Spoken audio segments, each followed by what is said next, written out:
मुसळधार पावसाने सुरुवात केलेली आहे. उन्हाळ्यात सुद्धा पाऊस होता, पावसाळा सुद्धा होऊन गेलेला आहे. दिपावलीचे थंडीचे दिवस आलेले आहेत, तरी सुद्धा पाऊस थांबतच नाही. आता मुलं घरी बसून सुद्धा कंटाळलीत. ते सुद्धा म्हणतात की बाबा रे, शाळा कधी सुरू होणार आहे. पण शाळेचं तर नावच नाही आहे. महाराष्ट्रातल्या बऱ्याचशा शाळा बंद झालेल्या आहेत. बार्शी तालुक्यामधील हे वातावरण असं आहे शेंद्रीमधलं, बघू शकताय तुम्ही.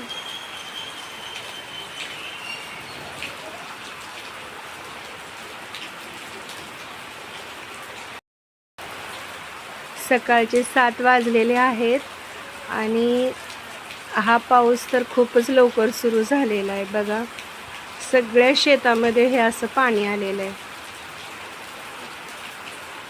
यावर्षीच्या पेरलेल्या तुरी जी होत्या त्या सुद्धा ह्या पावसाने गेल्या.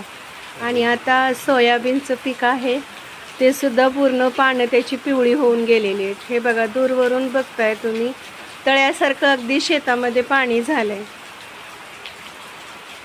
आता शेतकऱ्यांचे कसे हाल आहेत बघा तुम्हीच.